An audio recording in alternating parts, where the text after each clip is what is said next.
Kai and Yauk.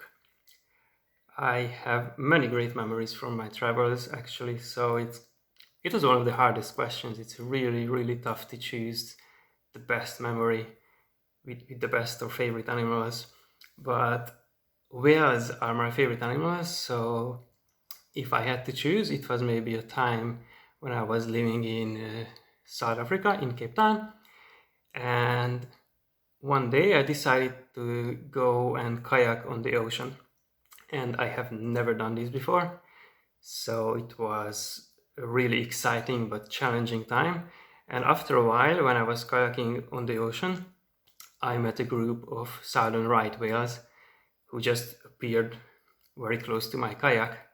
So for an hour, I was alone with the whales on the ocean, and it was one of the best days of my life. And I was just kayaking with them for an hour, and after they left, I even met a group of dolphins who were hunting for fish, and they swam underneath my kayak as well. So that's my best memory.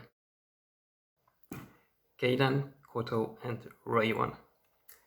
I didn't really know any artistic map makers before I started, so there wasn't anyone I followed or looked up to. I just decided to make my own path. I actually only wanted to make maps look prettier, so I started experimenting at home and I started practicing with different software and different colors and different ideas. And when I finished, I showed the results to other people and they seemed to really like it.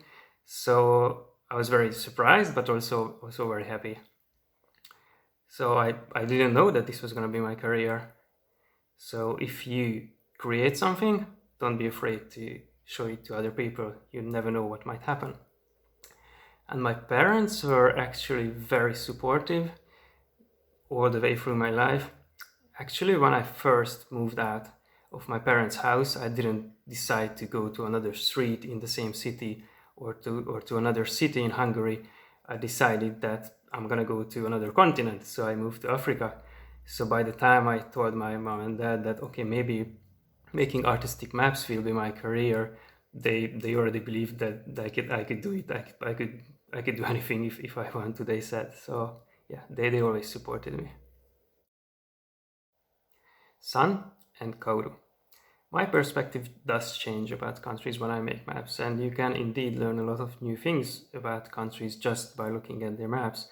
For example, you can see how little forest there is in South Africa or in the western part of China, or how Russia and Japan has very similar size population, but Russia is more than 45 times bigger than Japan, so there's a lot of empty space in Russia with hardly any people.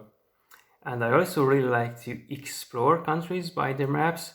So I go and choose a great mountain to climb on just by looking at the map, or go and choose a big dense forest that looks good on the map. So I think, okay, maybe I should go there and have a great hike and see what kind of plants and animals live there. Soichiro and Miri. I would like to go to a lot of places in Japan because I've never used the Shinkansen. I've never tried a train that fast, so I'd like to go a lot on the Shinkansen to all kinds of places in Japan. I would definitely like to see one of your beautiful pagodas at least. I would like to go have a hike on Mount Fuji, also to see a Formula One race in Suzuka, and obviously I would like to go to Fukuoka so I can meet you guys and so we could have great conversations. But feel free to give me any tips. Sasa and Elisa. I started making my own maps when I was 12 years old, and I started by copying the maps I found in the history and geography atlases. And I actually did this during history class, so don't tell my teachers. And my passion for art is more like a passion for beauty and colors. I love colors, so now I just combine these. Lena and Sumire. For a lot of years I had very short hair, but a few years ago I decided to try something different, so nice, long and curly. And my other hairstyles were basically just the ones in the middle, while I had to wait a few years so it becomes this long. And my last name is pronounced as Szűcs. In Hungary we say our names like you do in Japan, so we start with the family name, so my real name is actually Szűcs Robert. Farzan and Laila. My advice would be that you look for good people who already have projects protecting the natural environment, and you go and help them.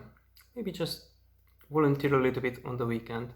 If you like dolphins, then look for an organization which works with dolphins, or cats and dogs, or monkeys, or forests. Choose whichever you like. And the basic rules you already know. Don't litter, recycle your waste, convince your parents to change their car to electric if they have one, and use your bicycle a lot. Dahlia and Kay. Untraditional. After a while, crocodile. Mr. Tully.